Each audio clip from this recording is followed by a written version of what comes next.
1. The Forgotten Woods. Terror Beneath the Pines. The small village of Black Hollow was known for its isolation, a place where time seemed to have stood still. It lay at the base of a towering pine forest, thick and overgrown, with trees so high they blocked out the sky. For generations, the villagers avoided the woods, telling tales of a terrible curse that had befallen anyone who dared to venture too far in. There were stories of people going missing, strange symbols carved into the trees, and voices calling out in the night from deep within. The origin of the curse was tied to a logging camp established in the early 1800s. According to legend, the loggers discovered a series of ancient stone markers buried deep in the forest and ignored them. As they began to chop down the sacred trees, something awoke. One night, all contact with the camp ceased, and when a search party was sent, they found the camp abandoned, only bloodstains and those strange symbols carved into every tree. Years later, a group of 4 friends, Clara, Ethan, Sarah, and Jack, arrived at Black Hollow, hoping for an adventurous hike through the untouched wilderness. They had heard of the village and its superstitions but were skeptics, dismissing the tales as nothing more than folklore. Their hike started as planned, with bright sunshine and clear skies, but as they ventured deeper into the forest, the atmosphere grew oppressive. The trees seemed to close in on them, casting eerie, twisted shadows. Ethan, the group leader, spotted strange carvings on the trees, similar to those described in the village legends. Clara started hearing faint whispers in the wind, voices that seemed to call her name. As night fell, they lost their way, their GPS devices malfunctioning, and the air turned thick with mist. That night, strange things began happening. Jack went to collect firewood but didn't return. When the others went to search for him, they found his belongings scattered, but no sign of him. As panic set in, they tried to leave the forest, but no matter which way they went, they seemed to walk in circles, always returning to the same clearing. Each member of the group began experiencing terrifying hallucinations. Sarah saw her reflection in a stream, but her eyes were hollow, and her skin was decayed. Ethan was stalked by a shadowy figure, always just out of sight. By the 3rd night, Clara was the last one left. She stumbled across an old, forgotten cabin deep in the woods, its walls covered in the same carvings they had seen earlier. Inside, she found a journal from the 1800s, written by a logger who described how they had unleashed something evil when they ignored the ancient markers. As she read the final entry, the cabin door creaked open and the mist crept in. The whispering voices grew louder, and she realized they were not just in her mind. They were all around her. Whatever lurked in the woods had found her, and there was no escape. 2. The House at the End of Willow Lane. In the quiet town of Oak Ridge, the house at the end of Willow Lane stood as a looming, dilapidated figure. It had been abandoned for over 80 years, its windows broken, the paint peeling off its wooden frame, and the front yard overgrown with weeds. But despite its decay, no one in the town dared to go near it. Everyone knew the story, how the wealthy Baxter family who once lived there disappeared under mysterious circumstances in the 1920s. It was said that they had dabbled in dark rituals, trying to gain more wealth and power, and something had gone horribly wrong. The house had claimed several victims over the years, local thrill-seekers who tried to spend the night only to vanish without a trace.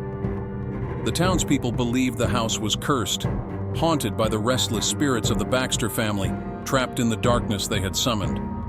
One autumn evening, 4 teenagers, Maya, Tom, Lisa, and Brad, decided to challenge the curse.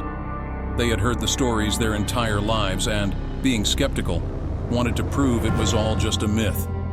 Armed with flashlights and a Ouija board, they entered the house just as the sun set. Inside, the air was thick with dust and the scent of mold. The once grand foyer was filled with crumbling furniture and cobwebs.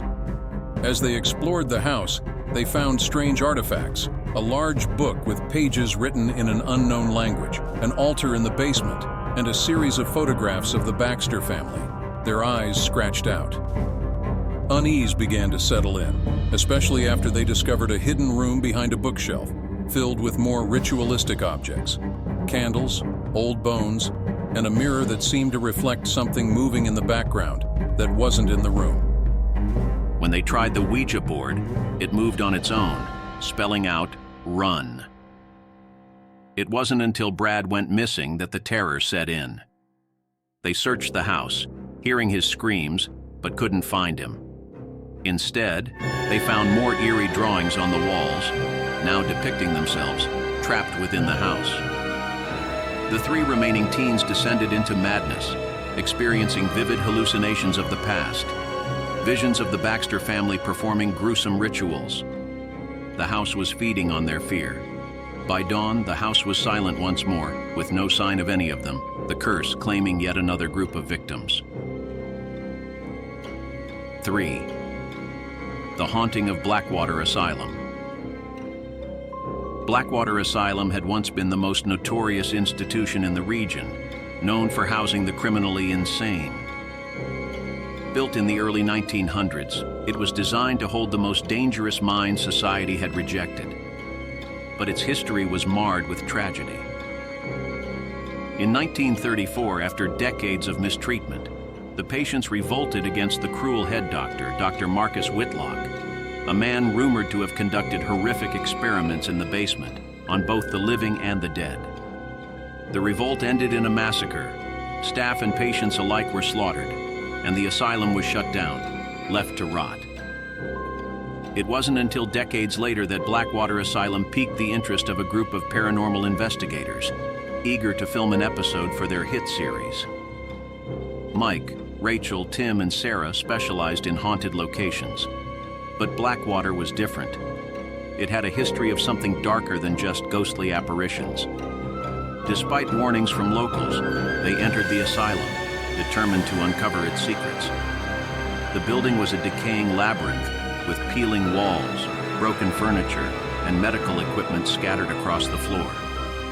Graffiti covered the walls, but so did strange arcane symbols etched into the stone. Symbols they later discovered were part of Dr. Whitlock's twisted experiments. The team set up cameras and began their investigation, recording eerie occurrences, disembodied voices, doors opening on their own, and the overwhelming sense of being watched. Things escalated quickly when they ventured into the basement, where the head doctor was said to have conducted his darkest work. There, they found evidence of his gruesome experiments, rusty tools, decayed body parts preserved in jars, and a large, ominous ritual circle painted on the floor. The air grew cold, and a thick fog filled the room. That's when they heard it, a low, guttural growl that reverberated through the walls. They tried to flee, but the asylum wouldn't let them leave. Rachel was the first to go missing, her screams echoing down the hallways. The others searched for her, only to find a video recording of her last moments, Rachel being dragged by an unseen force into a dark, endless void. Tim became increasingly paranoid, claiming to see shadowy figures moving just beyond his line of sight. Soon he vanished too, leaving only his camera behind, showing footage of something unnatural stalking him. Mike and Sarah made one last attempt to escape, but they realized they weren't just being haunted by ghosts of the asylum's past. Dr. Whitlock had summoned something far worse during his experiments, something demonic that had been waiting for new victims. By the end, the footage captured their final desperate moments as the entity took them, leaving only an eerie silence and a chilling legacy for the next group foolish enough to enter Blackwater Asylum. 1. The Cursed Ship. Ghosts of the Abyss. The SS Harbinger was once a grand merchant vessel, sailing from London to the Caribbean in the late 1800s. On one ill-fated voyage, after a strange storm that left the sea dead calm, the ship disappeared without a trace. Decades passed with no word of the Harbinger until it reappeared, adrift, its sails torn and its deck eerily quiet. The entire crew was missing, with no signs of a struggle or foul play. However, the logbook remained intact, with the last entry reading, "The sea is no longer ours. Something watches us from the depths." In the present day, a group of treasure hunters led by Jack Hartley, a seasoned diver, discovers the wreck of the Harbinger off the coast of Bermuda. Intrigued by the ship's legendary disappearance and lured by rumors of valuable cargo, they assemble a team to salvage the wreck. The crew consists of Jack's partner, Elise, an expert in nautical history, Michael, a tech-savvy diver, and Lena, a paranormal enthusiast who believes in the supernatural stories surrounding the ship. As they dive deeper into the abyss, they locate the wreck resting eerily on the ocean floor, untouched by time, but shrouded in darkness. The team finds oddities immediately: a sudden drop in temperature, their equipment malfunctioning, and strange echoes in the water. Jack brushes it off as deep-sea pressure, but Lena is convinced they're not alone. Once aboard the wreck, the crew uncovers the personal effects of the Harbinger's missing sailors, perfectly preserved. The ship's log reveals disturbing entries describing the crew's descent into madness after the storm. They had encountered a massive shadow under the water, a creature they couldn't fully describe, and after that, crew members began disappearing one by one. As night falls on their ship above, the divers experience ghostly apparitions of the crew. The shadows seem to come alive, and whispers begin echoing through their radios. Voices of the lost sailors begging for help, warning them to leave. Michael is the first to go missing, his air hose severed by something unseen. His body is later found, floating in the water, eyes wide with terror, but with no signs of trauma.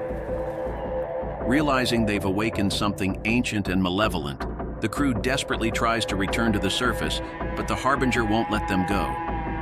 They become trapped in a time loop, reliving the same events over and over, each time losing another member of the team. The ship's curse begins to seep into their minds, driving them mad just as it did the original crew. Jack and Elise uncover the truth in the captain's final entry. The Harbinger didn't merely vanish. It had crossed into a forbidden realm, where an ancient sea god claimed the souls of those who trespassed its waters. In the end, only Lena remains. But by then, the ship has claimed her sanity. She is found adrift weeks later, raving about dark shapes in the water and the souls trapped beneath the sea. Her video footage reveals a massive shadowy figure lurking just below the Harbinger, an otherworldly creature that devours the living and the dead alike. 2. The Phantom Hotel, Room 1913. The Pemberton Hotel, once the epitome of luxury, now sits abandoned and decaying. Built in 1905, it was renowned for hosting the city's wealthiest guests. But after the mysterious disappearance of Mr. and Mrs. Abernathy in room 1913, the hotel's reputation plummeted. According to urban legend, the couple was involved in occult rituals, seeking eternal youth and wealth. After their disappearance, the room was sealed off and the entire 19th floor was closed to guests. In modern times, the Pemberton is being renovated by a real estate mogul eager to revive its former glory. Among the new guests are Jess and Daniel, a young couple looking for a weekend getaway. They're intrigued when they learn they've been assigned room 1913, unaware of its infamous history. The hotel manager is evasive when they ask about the room, but dismisses any concerns as nonsense. Their first night in room 1913 begins with strange occurrences. Faint knocking on the walls, the distant sound of ballroom music, and voices murmuring in the hallway. Jess brushes it off as the creaks of an old building, but Daniel becomes uneasy when he finds a photograph hidden under the floorboards. The photo shows a lavish party held at the hotel in the 1920s, but the faces of the guests are distorted, their eyes scratched out. As the nights go on, the haunting intensifies. The room's decor seems to change when they're not looking. The bed is made with old blood-stained sheets, and the chandelier flickers with a sickly green light. Jess sees the reflection of a woman in the mirror, her face pale and gaunt, but when she turns, there's no one there. Things spiral out of control when they discover a hidden door behind a wardrobe leading to a forgotten ballroom on the 19th floor. There they find an altar adorned with strange symbols, surrounded by burnt candles and dried flowers. As they explore further, Jess begins seeing visions of the past, of Mr. and Mrs. Abernathy conducting dark rituals, summoning something unnatural. Daniel, desperate to leave, becomes trapped in the room's nightmarish hallucinations, unable to tell what's real anymore. The couple learns that the Abernathys had bound their souls to the hotel, sacrificing future guests to a demonic entity in exchange for immortality. Room 1913 is a gateway, a place where the veil between the living and the dead is thin, and the Abernathys need more souls to maintain their eternal youth. By the final night, Jess and Daniel are cornered by ghostly apparitions of previous victims, who plead for help but are unable to escape the room's curse. The couple is forced to confront the Abernathys, whose decaying forms emerge from the shadows. In a final desperate act, Jess tries to destroy the altar, but it only unleashes the full power of the entity that the Abernathys worshipped. In the morning, the room is quiet again, but the new hotel manager finds it untouched, save for the couple's belongings, as if they had never been there. Room 1913 awaits its next guests, the curse ready to begin anew. 3. The Devil's Mirror. The Devil's Mirror was forged in the 17th century by an alchemist obsessed with immortality. Legends say he trapped the souls of his enemies within the mirror, using their life force to extend his own. After his death, the mirror was passed down through generations, bringing misfortune to anyone who owned it. Clara receives the mirror as part of her inheritance after her uncle's mysterious death. He had been a collector of rare and cursed antiques, and the mirror was the crown jewel of his collection. Despite her initial reservations, Clara is fascinated by its ornate Gothic design and places it in her living room. The haunting begins subtly. At first, Clara notices strange reflections in the glass. Her reflection smiling when she's not, figures moving in the background that shouldn't be there. At night, she hears tapping on the mirror, as if something inside is trying to get out. Her dreams are plagued by visions of the mirror's previous owners, each one dying in increasingly violent ways, their souls absorbed into the mirror's dark surface. One evening, Clara tries to move the mirror to another room, but it becomes impossibly heavy. When she finally drags it to her attic, the tapping becomes more insistent.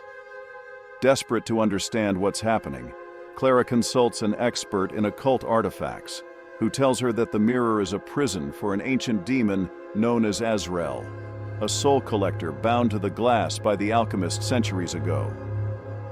As the days go by, Clara's mental state deteriorates. The mirror begins to influence her thoughts, urging her to release Azrael in exchange for untold power and wealth. Each time she looks into the glass, she sees more than just her reflection. She sees the faces of those trapped within, their eyes hollow, their mouths whispering for help. Clara's life falls apart as the mirror's power consumes her. Friends and family begin to worry as she becomes reclusive, spending hours staring into the glass. One night, she is visited by the ghost of her uncle, who warns her of the mirror's true nature, that it's not just a prison, but a gateway to another realm where Azrael waits to be freed. In a climactic showdown, Clara attempts to destroy the mirror with a hammer, but each strike only makes the demon stronger. As Azrael's influence grows, Clara finds herself trapped within the mirror's reflections, her soul teetering on the edge of being absorbed. With no other choice, she performs a ritual to seal the mirror once again, but in doing so, she sacrifices her own soul to keep the demon imprisoned. In the end, the mirror is returned to its place in the attic, silent once more, waiting for the next victim to gaze into its cursed glass. 4. The Ghost Train of Grey Hollow. In the early 1800s, the Grey Hollow Express was a vital train route for transporting miners to a lucrative silver mine deep in the mountains. One stormy night, the train derailed while crossing a precarious bridge, sending it plummeting into the ravine below. Over 50 people died, their bodies never recovered, and the bridge was abandoned. Soon after, Locals began hearing the ghostly whistle of a train at night, accompanied by the wailing cries of the dead miners. Decades later, a filmmaker named Liam becomes obsessed with the legend of the ghost train of Gray Hollow. He convinces his team, his girlfriend Sarah, and two friends, Max and Hannah, to join him in making a documentary. They camp near the old tracks, hoping to capture evidence of the supernatural on film. The first 2 nights are quiet, with nothing out of the ordinary happening. But on the 3rd night, they hear the distant whistle of a train. The air grows cold, and a thick fog rolls in, obscuring their view. Suddenly, a glowing spectral train emerges from the mist, its engine screeching as it barrels down the abandoned tracks. The team, initially excited, decides to board the train to film inside. Once aboard, they realize this is no ordinary ghost train. The passengers are the spirits of the miners, their faces frozen in terror, their clothes torn and covered in soot. The train is trapped in an endless loop, replaying the moments before the crash. As the team moves through the carriages, they notice time seems to warp. Their cameras glitch and their watches stop. Sarah begins to experience visions of the miners' final moments, witnessing their fear and desperation as the train hurtled toward disaster. She sees the truth behind the crash.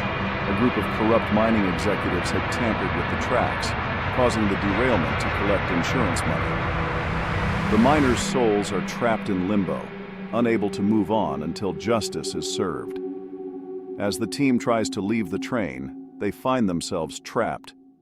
The ghostly conductor tells them that the train has claimed them as its next passengers, doomed to ride forever unless they can break the curse. One by one, the team members are pulled into the spectral world of the train, disappearing without a trace. In the end, Liam and Sarah, the last survivors, confront the spirits of the mining executives. They must expose the truth of the derailment to the world, or risk being trapped in the ghost train for eternity. As they uncover the final piece of the puzzle, the train hurtles toward the ravine once more, and they have only moments to escape before being swallowed by the void.